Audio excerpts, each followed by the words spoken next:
Hello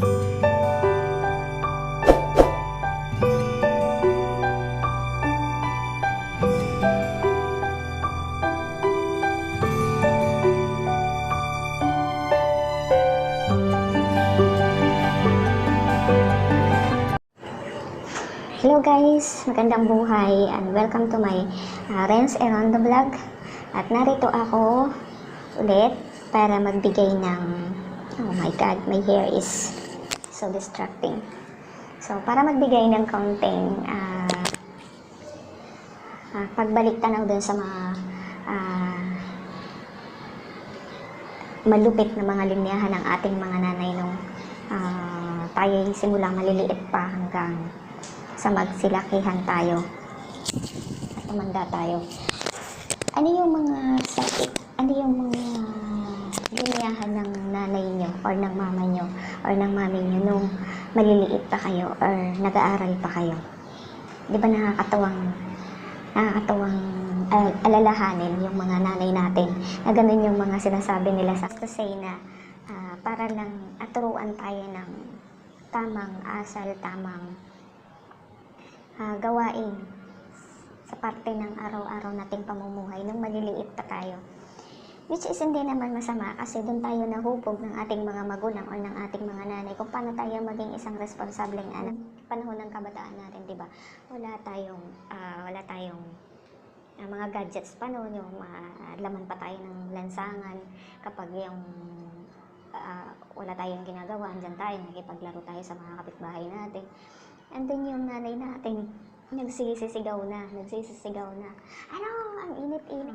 Ang init-init, pag kayo nilagnat dyan mamaya, huwag kayong, excuse me, huwag kayong iiyak-iyak, ganyan. Pag kayo nagkasakit, may pampagamot kayo, ganyan nanay natin. Tapos, may mga time pa na sa umaga, pagkagising nila sa umaga, magwawalis na yung nanay ko doon sa silong. Sasabihin ng nanay ko, tanghali na, gumising na kayo, ganyan, gumising na kayo. Kasi tanghali na, nasikatan na kayo ng araw din sa higaan, di pa kayo bumabangon.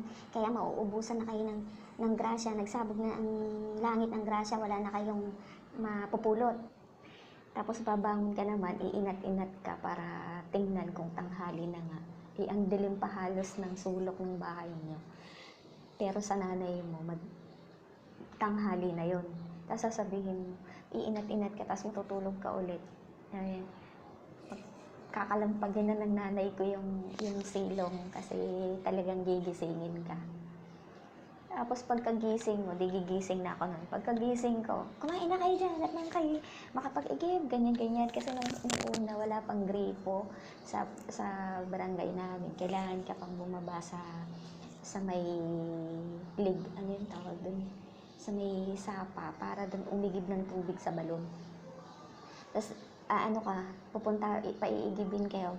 Para kumain na kayo dyan, iigib kayo ng tubig. Tapos siyempre kakain kami. Minsan, ang ginagawa ko, babalik ako sa tulog. After kumain, babalik. Or hindi muna ako kain, babalik ako sa tulog. Matatanghalian, nakatapos na inanay ko ng pagwawali sa buong paligid. Pag-akit niya ng bahay, tulog pa rin ako. Naku, nagngangawa na. Bobo nga na. Tanghali sa umaga. Tanghali na, nandiyan ka pa sa higaan mo. Kasi tatay ko na, papagalitan naman yung nanay ko. Sasabihin niya sa nanay ko, pabayaan mo matulog yung anak. Sila ng dalawa yung mag-aaway kasi tatay ko ginigising ako ng nanay ko, ayaw ng tatay ko. Mamaya, iigib din yan pagkagising. Gagawa yung nanay ko. Siyempre, babangon na ako kasi kailangan ko nang bumangon dahil siguradong papaluin na kami ng nanay namin or kukurutin ako ng nanay ko nang hindi nakikita ng tatay ko. Kakain, hililigpit namin yung hinigaan namin, tapos kakain nanay ko kasi mabunga nga lang kasi siya. Pero diretso yung gawa niya.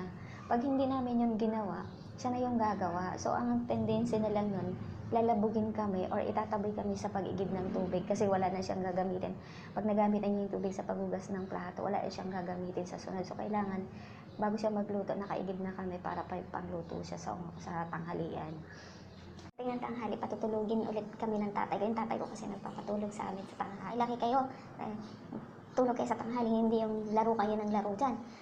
Tatay ko, siyempre, matutulog kami sa tanghali. Tapos dito, bantayan ko yung nanay at tatay ko na tulog na talaga sila sa tanghali. Kasi nung una talaga, radyo lang ang, pag nabuksan yung radyo, yung mata nila, parang papikit na. So, ang gagawin ko, nabantayan ko silang natutulog na. Tapos, kakalabitin ko yung sumunod sa aking kapatid. Tara, baba tayo, maglaro na tayo. Pero napaka ng pag-aasikaso ng isang magulang namin, nung pinapalaki kami ng magulang ng nanay namin. As in, pag naglaro kami sa maghapon na yun, sa gabi, sa taas pa ng bahay kami nililinisan ng nanay ko. Maliligo kami, yung kapatid ko, pag-iigib kami ng tubig sa umaga, mga bandang alas 10, sa bahay pa kami pinapaliguan ng nanay ko. Hindi kami pinapatulog ng madumi ang katawan, as in malinis talaga. Tapos, kailangan matutulog na kapadsama para hindi ka madapuan ng lamok, ganyan. Madapuan ng lamok sa pagtulog, tapos nakakulambo pa kayo. Na napakasarap isipin. Tapos nung nagsisipag-aral na kami, siguro mga grade 3, grade 4. So, yan na yung marami na akong sinasalihan ng mga reyna-reyna, yung mga contest. Ayun, si nanay lagi yung nagpe-prepare ng mga gagamitin ko. Tapos, kailangan yung mga susuotin ko. Lahat yung pagsasayaw kami sa program, pagsasayaw ako sa program namin sa school, siya yung nag-handmade ng mga damit ng costume na isusuot ko. Tapos, ang hindi ko pa makalimutan is gumanap ako ng doll sa isang cosplay sa elementary, grade 2 yata ako. Oo nga, grade 2 ako. Lumaban kami sa district ng cosplay, which is animal cosplay. So, ang ginanapan ko, ako yung pinakang main character na nagdala dun sa kwento na dahil yung kausap lahat ng mga hayop na kasama ng dun sa character. So, lahat yun is ginawa lang tinahi ng nanay ko through yung kamay. Yun lang yung ginawa niya, piniprepare ng nanay ko yung susuotin ko na doll. Ang binili ng nanay ko is set ng stocking na puti, tapos white shoes, tapos yung headband na puti, kasi kailangan daw naka-headband, kasi nga parang doll na maliit. So yun yung binili ng nanay ko. As in, yung damit ko, napakaganda, pero handmade lang ng nanay ko. Hinagaan talaga ng teacher ko yung malikhain ng creativeness ng mother ko. Tapos every time na may pupuntahan akong contest sa school, yun, nanay ko yung nagtumutulong sa akin mag-review. High school na ako. Every time na humingi ako ng pera sa nanay ko, laging, alam mo yun, hindi ka pa nag-umpisa. Pag may kailangan kasing bilhin sa school, pagdating sa bahay, sa hapon, sa daan pa lang, nag-iisip na ako kasi nung nag-aaral ako ng high school, wala pang gaanong sasakyan na pumapasok doon sa barangay namin. Kailangan namin maglakad ng kulang 2 kilometro papunta doon sa amin. So, ang layo. Pagdating doon sa bahay, pagod na pagod ka na. Tapos habang naglalakad ka, mag-iisip ka ng sasabihin mo sa nanay mo kung paano ka hingin ang pera dahil kailangan may bilhin sa school. Hinubo mo, uniforme mo, yung hinubo mo medyas, ganyan-ganyan, labhan mo kaagad pagkahubad mo.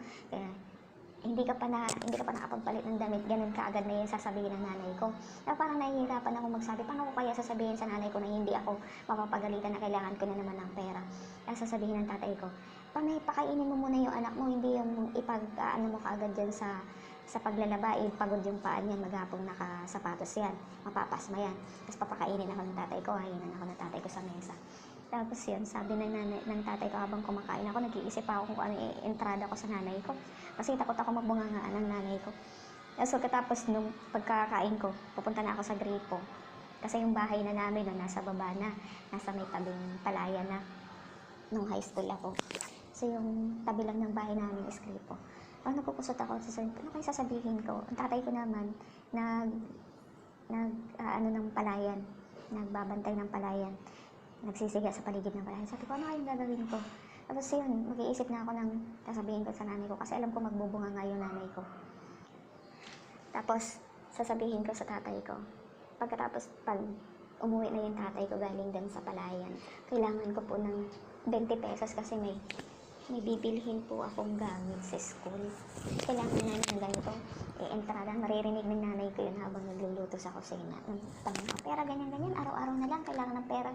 Sa'yo naman yung totoo, kailangan bumili ng pang-project. Kasi yung, ewan ko ba kung bakit, araw-araw na lang, kailangan ng graphing paper. Sa math at saka sa THA. Kailangan ng graphing paper, kailangan pang bumili ng triangle, ng achuchucho, ng mga ganyan. So, nahihirapan ako magsabi sa nanay ko. Sabihin na naman niya, para kayo nagtatay ng pera, ganyan-ganyan. Alam mo yun, akala mo, tinatay. Tapos nung pagbakasyon, syempre, dalaga na si Ining. Dadalaga na.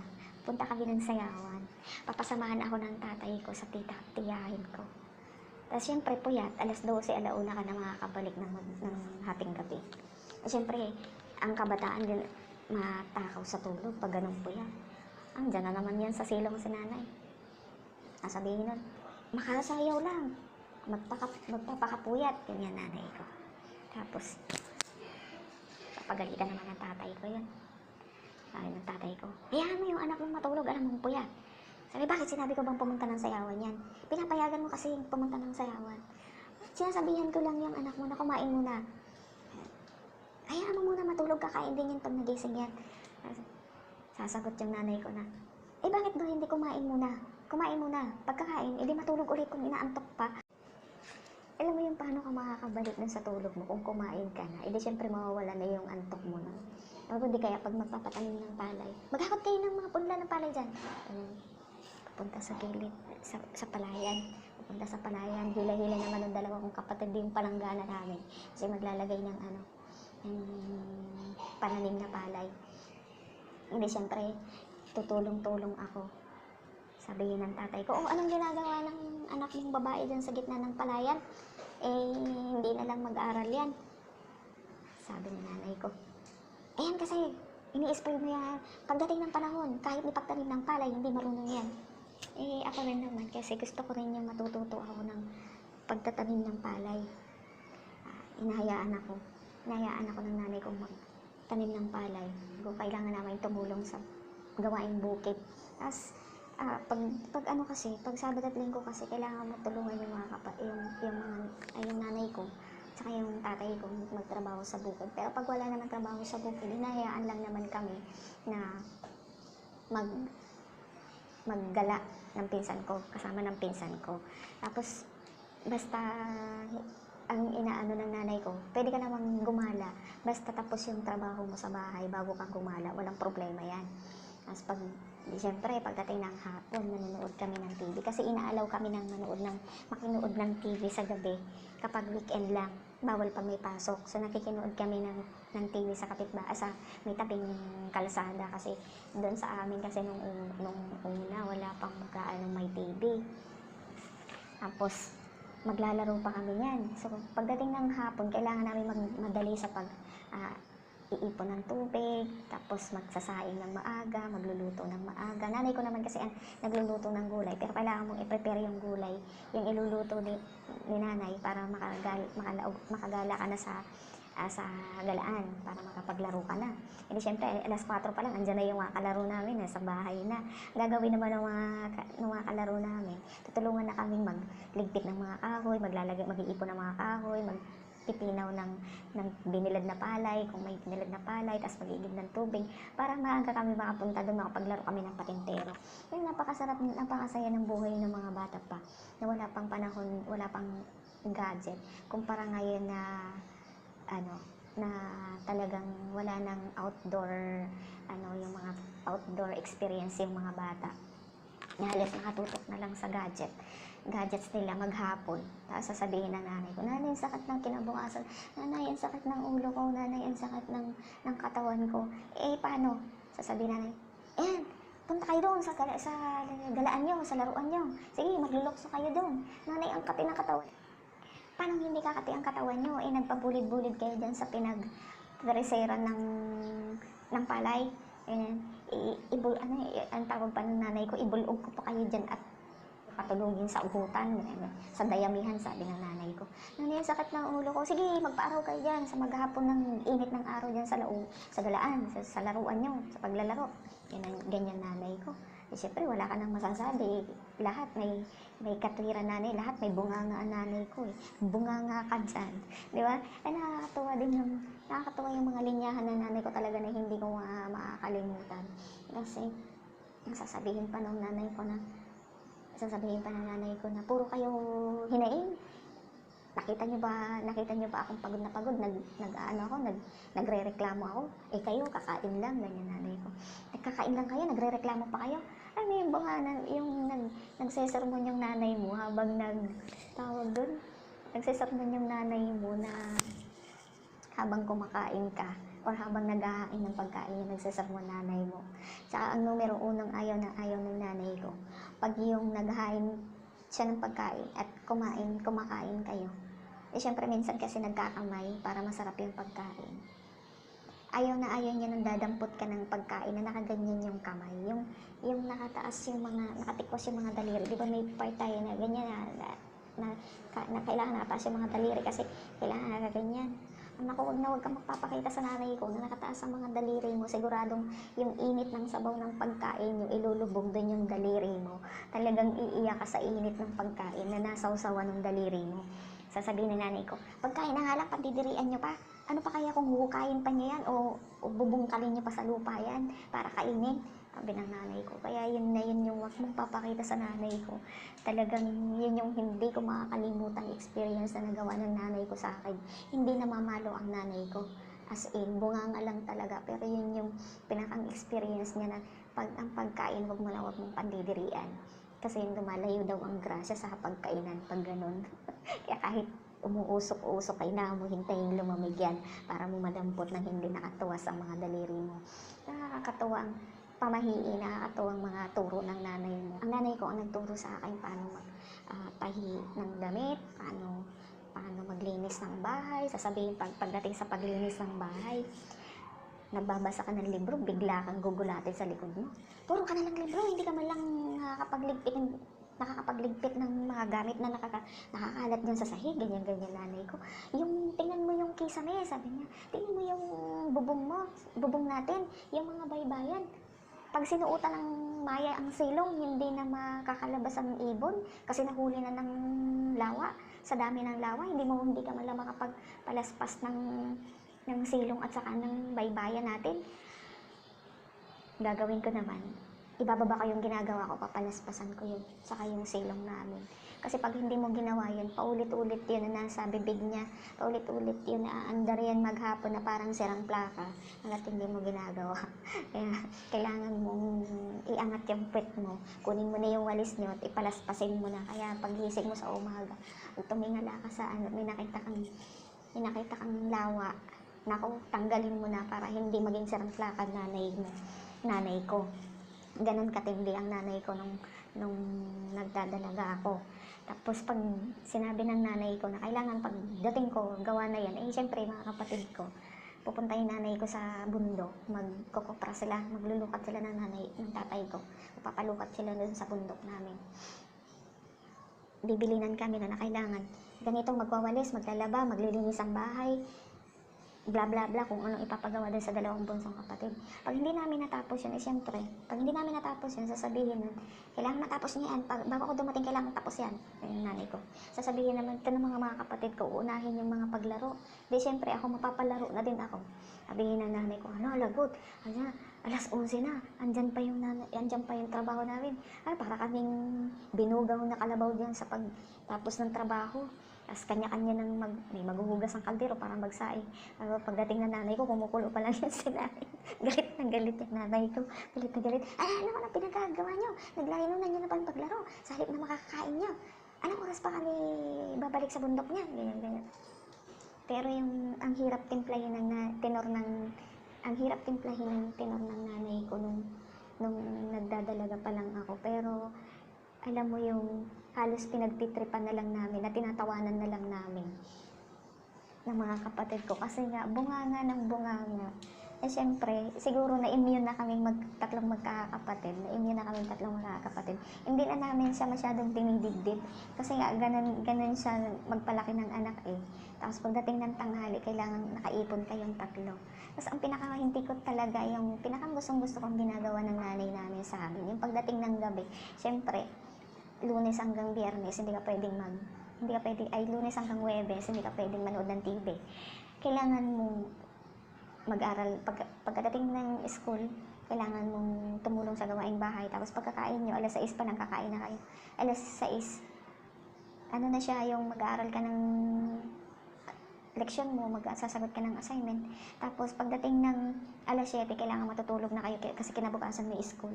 Yung pag hindi pa kami makatulog, ang gagawin niya, yung hihiniksikan kami ng buhok. Kahit wala naman siyang kuto.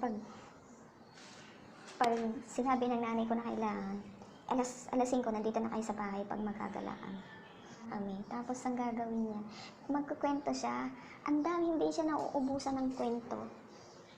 Pag ganun na matutulog na kami, isa-isa kaming nakaunan sa mag-aagawan na kami niyan sa hita ng nanay ko para umunan. Tapos papatayin na niya yung ilawan, yung gasera, para makatulog kami. Ang gagawin niya, kukwentuhan niya kami ng mga pabula or yung kwentong pambata. Pero tatlo lang yung karakter nun. Si Juan, si Pedro, at si Maria. Yan lang lagi ang kasama niya, ang pinakang main character ng kwento niya. Hindi siya nauubusan ng kwento basta tungkol kay Maria, kay Juan, at saka kay Pedro. Doon kami pinalaki ng magulang namin na yung mga kwento na yun, bawat kwento may aral. May aral yan na binibigay sa inyo. Kung paano nagsikap si Maria, kung paano inalipin si Maria pero naging mayaman si Maria pagdating ng panahon.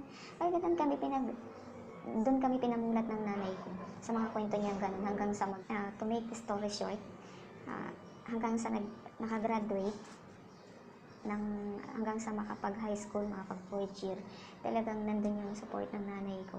Hanggang sa nakapag-asawa ako, galit na galit din nanay. Hanggang sa nakapag-asawa na ako, andun pa rin yung support ng nanay ko. Kahit sa mga anak ko, andun yung pag-aalaga ng nanay ko. Moral and spiritual, nandun yung suporta ng nanay ko. Hanggang sa pag-aalaga sa mga anak ko, nandun lagi yung nanay ko. So, nandun ko talaga napatunayan na hindi lang sa aming mga kapatid ko naging magulang yung nanay ko nung nawala siya sa amin. Kasi nung time na pinaglalamayan namin siya, talagang doon ko na-realize na hindi lang pala sa amin naging isang mabuting ina yung nanay ko. Kasi andun pa rin yung pagiging nanay niya sa ibang bata. 5 taon, nandun yung alaala niya bilang lola, bilang nanay sa nanay ko. Kasi talagang hiniling niya na makita ang nanay ko hanggang sa huling sandali. Kaya ang advice ko lang sa may mga nanay pa, sa may mga magulang pa, damhin niyo yung sakripisyo ng nanay niyo habang buhay pa sila. Paramdam niyo sa kanila kung gaano niyo sila kamahal, kung gaano niyo sila pinagyayaman yung mga itinuro nila sa inyo. At lambingin niyo yung nanay niyo kasi yun yung minamimiss ko sa nanay ko, yung paglalambing ko sa nanay ko na kahit yung pang-aasal ko sa nanay ko na halos parang alam mo yun, yung hahanap-hanapin mo na yung, lalo na yung mga luto niya na marunong ka ngang magluto pero hindi kasing sarap magluto ng nanay mo, na paborito ko pa nun pag nagluluto yung nanay ko, gusto ko pa yung ginagawa ko sa kanya. Yung pagkatapos ng magluto ng nanay ko, yung aamoy-amoyin ko siya kasi yung ulam namin at saka yung amoy ng damit niya, pareho. Kasi siya yung nagluto eh. So, i-appreciate niyo yung bawat simpleng ginagawa, yung pagbubunga nga ng nanay niyo, i-appreciate niyo yan. Kasi dyan kayo matututo, dyan yung ma-appreciate yung pagmamahal nila sa inyo, bilang paghubog nila sa pagkatao mo. Yan yung pinaka-the best na aral sa mga bunganga ng nanay natin, sa mga linyahan na yan. Dahil mamimiss niya yan. Kapag magsesermon sila, para din sa inyo yan. Yan lagi ang sinasabi ng nanay ko. Kaya ako nagsesermon anak sa'yo kasi para din sa'yo yan. Para pagdating mo, nagkaasawa ka, nagkaanak ka, alam mo lahat yung gagawin mo. Alam mo kung paano mo palalakihin yung mga anak mo base sa pagpapalaki ko sa inyo. Which is true naman. So, yun guys. At sana i-treasure nyo ang magulang nyo. Yun lang yung magagawa nyo na makakapagpasaya sa magulang nyo. Yung sundin nyo lang or Gawin niyo lang kung ano yung pinapagawa sa'yo ng magulang mo, kung ano yung pinapayo ng magulang mo. Tinuturo ng magulang mo ng mother mo kasi sila yung the best teacher natin sa buong buhay natin.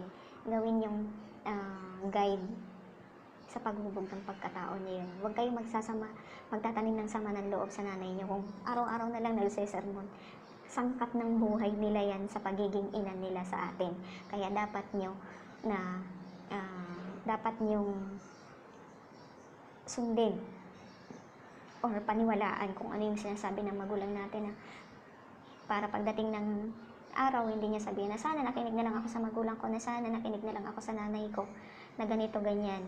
So, hanggat buhay ang nanay natin, ang mga magulang natin, mahalin natin ang buong buo. Ang asawa, nandyan lang yan. Pero ang magulang, hindi mo makukuha or mahahanapan ng kapalit sa buong buhay mo. Kahit papagbali-balik ta rin ang mundo, magulang at magulang mo pa rin yan. Kaya yun lang guys, at Happy Mother's Day to all mothers in the world. At sana nagkaroon itong video na to ng pagninilay-nilay sa buhay nyo na kailangan nyong sundin o paniwalaan ng nanay nyo. So yun lang guys, at God bless sa lahat ng mga nanay, at nawa habaan pa tayo ng buhay para yung mga anak natin mapalaki pa natin ng maayos at magabayan pa natin ng maayos. Mabuhay kayong lahat.